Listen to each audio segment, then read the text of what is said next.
A lady in Plymouth has written to her local newspaper because she's upset at people who keep scattering the ashes of their dead relatives in a scenic spot where she walks her dog. Jenny Cliff is a rural area on the outskirts of Plymouth with a coast path running through it. The woman complained to the Plymouth Herald she was fed up with bits of dead people in her house. That was her phrase.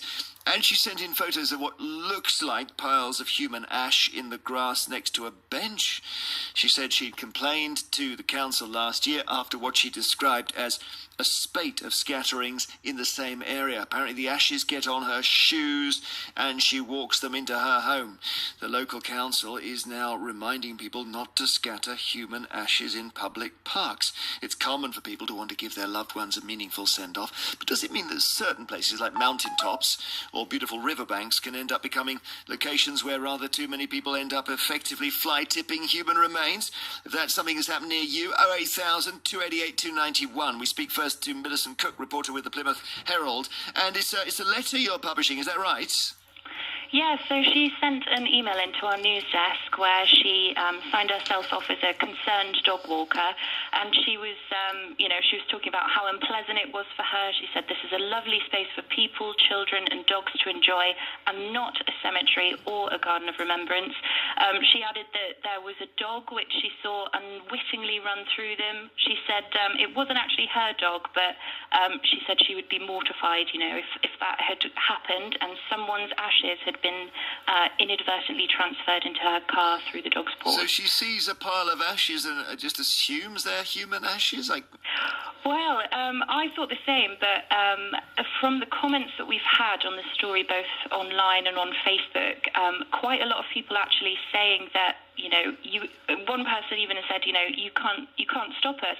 People have scattered remains here for a year, so tough luck. A few other people, outraged that she's even complaining about it. I can see it from both points of view, but it obviously is an issue. And the council, we went to them. They didn't confirm whether they've had complaints about it or whether they've investigated it, but they kind of gave us a reminder not to in public places. She seems to be particularly concerned that she's getting ashes on her feet, is she, or on her dog's paws? Yeah. So if you take a look at the pictures, it's not kind of. It's at a thoroughfare, so it's right next to a public bench. So it's obviously a place where a lot of people are going to be going through, children, families, kids, people or even dogs, they might be playing with it or even possibly rolling in it, running through it. So I can understand that point. It's a very public place and it's interesting where they've been scattered. It's interesting, Millicent, that the council has almost reinforced what she said, hasn't it? Yeah, so they've come back. I think the law on scattering ashes in the UK is quite relaxed, so there's no explicit legislation to stop people from doing it. You just generally need the landowner's permission. So places like the Royal Parks in London generally say no to people who want to do it. So they are kind of on her side, but they just reminded people, they've got a wide range of options for people who are looking for a final place to put their family's ashes. So that was their own real feedback. Thanks so much. Have a great weekend.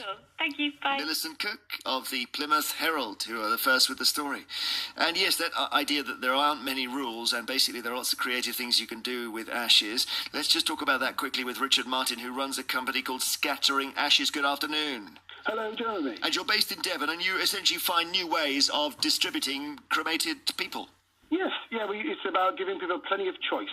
And, with the thing in Plymouth, it's about so people can understand respecting other people's environment too. So it's how to do it, what the options are there for people. Yeah, that's exactly right. And I gather if we were to look on your website, we would find options such as you could send me up in a firework. Is that right? Fireworks are very popular. We've got all sorts of choices. Fireworks, we've got even Viking boats that we send all around the world. So you can go for that complete pagan send-off if you want to. Or options like a long barrow in Peterborough near Cambridge, where you can go sort of a old, ancient-style burial. So plenty of choice, really. You could scatter them at sea, can you? Yeah, that's a very popular choice. Getting more popular all the time. Obviously, naval and people connected with the sea do it, but you don't need a licence and you don't need permission. You just need to make sure that you're not putting anything polluting, like metal or plastic, in the water as well. So, yeah, it's about respecting the environment, but giving that your loved one a meaningful and sort of memorable send-off. Yeah. What about the more unusual ones? I gather you can actually put them into a vinyl record, which can actually play music. Is that right? Yeah, that's right. Yeah, they can be compressed and turned into one of them. There's a company that's unique to the UK that does that, which is, you can hear either a loved one talking back to you or their favourite, desert island discs type of affair. Yeah, yeah. And there is somebody in Holland who will create I think it's called a sex toy from the ashes. Which is probably the most bizarre I've ever come across. So the point being that there is, a lot of choice out there, some weird and some wonderful, but a lot of people, like your listeners, won't know what the choices are. You see, what's happened probably in this Plymouth thing is that people go along, they pick up the ashes from the funeral director, and then they take them home, and they don't know what to do with them. And they leave them for around about a year, 2 years, 3 years, and they end up under the bed, generally, or in the wardrobe, and they're thinking, well, what can we do with them? And so obviously you're going to get these weird and wonderful things, but it's about, we're trying to sort of let people know, that feel confident in the choices that they can make about these things and give them the options that are out there. Yeah. Is it correct that some people eat their partner's ashes? There's all sorts of bizarre stories. Yes, there was one lady had a documentary on her. She didn't want to. She knocked her husband's urn over, and she didn't want to.